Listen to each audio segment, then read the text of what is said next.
He said that, well, basically what I said, that it's a long way, man. It's 700 kilometers down to where Anders is. And it's only 280 down to Void. So we would be at his place in 4 hours, basically. You know? And we are ever so welcome. He's got a cold, but I got Colloidal Silver, so I bring him a bottle. Okay. And my feeling with you was that action is better than nothing right now.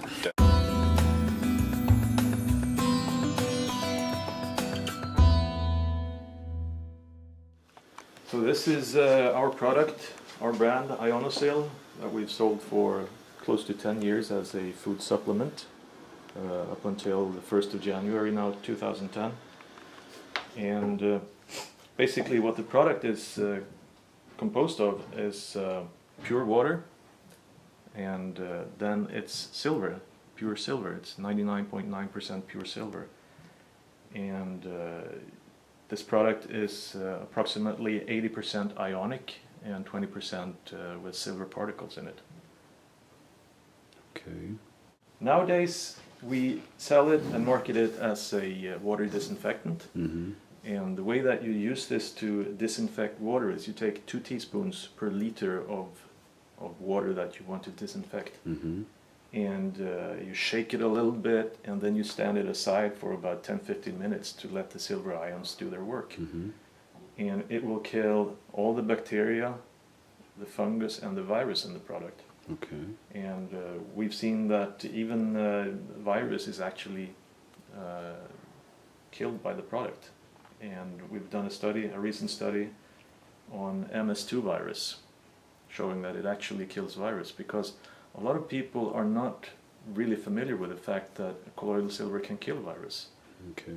There's usually a lot of disinformation out there saying that it kills bacteria, fungus, but it doesn't work on virus, so don't tell me it works on virus. But we've actually had scientific proof showing that. Now, off the top of your head, do you know of maybe a link or reference to go for people to go and check that out if they need to see it for themselves? Yeah, we have a lot of information on our webpage.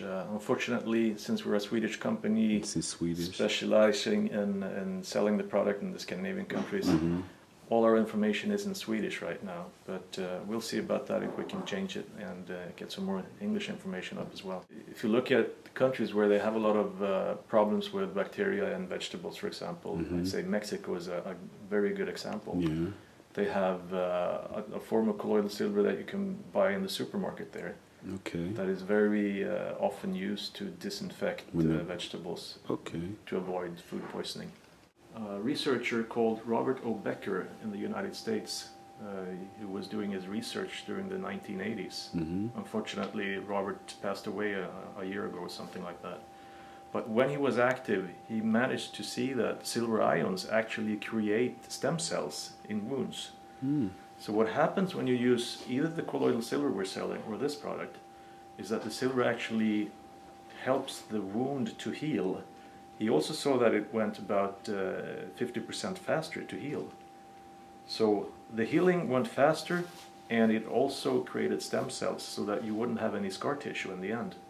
So you could actually heal a wound that you will not be able to see that it was a wound from the beginning. Even if you have bacteria like MRSA, which is the antibiotic resistant type of bacteria that even the antibiotics won't kill. And there's actually something like 50,000 people each year in Europe dying from antibiotic resistant bacteria.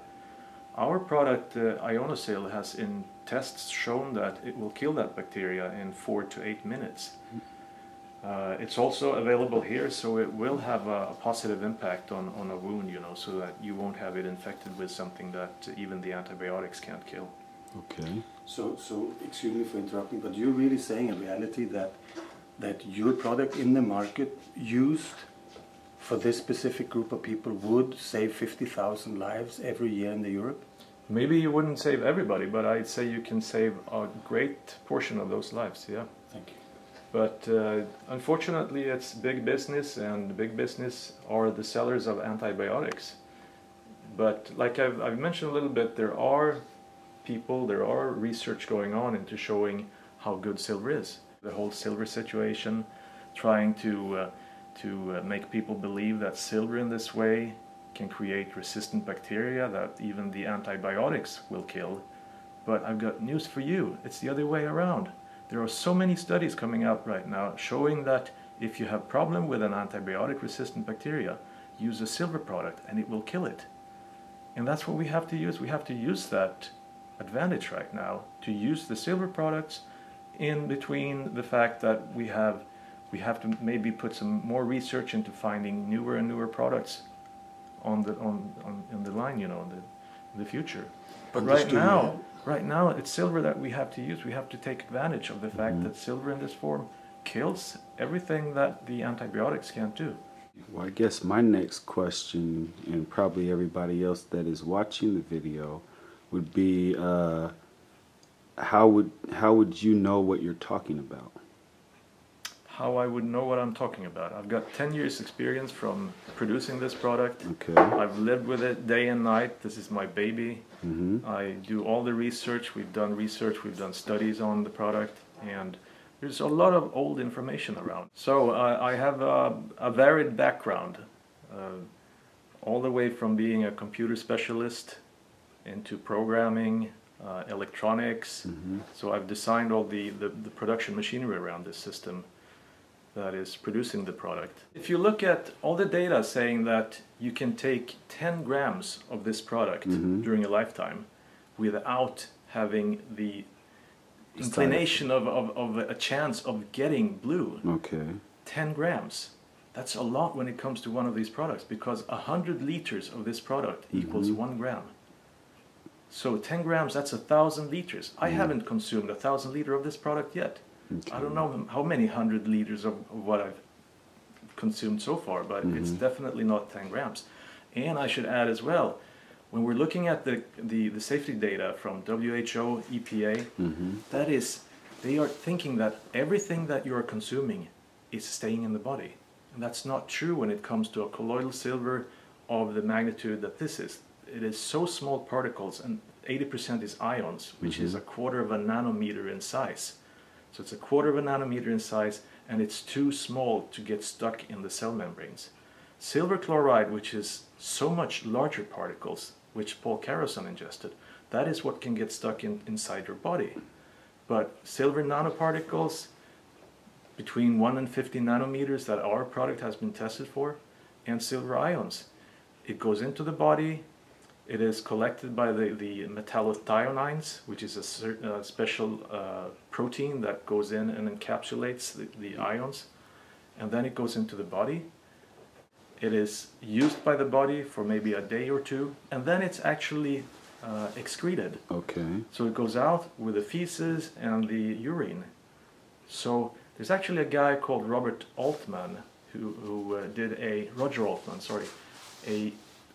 study on himself when he ingested like 2 milligrams of silver each day for months, I think it was, and he measured how much went out through the urine and the feces. And it was even more than he ingested, because there's silver in food, there's silver in water. And there's actually studies from the 1970s showing that about 2 teaspoons of our product, which is 100 micrograms, that was what you normally could get through food and water alone in the United States in the 70s. That's about 40 years ago. Today we know, because of the chemical fertilizers that we use, it's down to about 7 micrograms. So it's gone about 10 times down. Okay. And that's not good for your body, for a mineral that hasn't been proven that it's used for something, but it's in your body, it's in higher or lower versions in various organs and various parts of the body. And it's a mineral that can actually carry oxygen very efficiently. So when you swallow this product, it actually oxygenizes your body. That's why a lot of people feel refreshed and they get energy when they use it.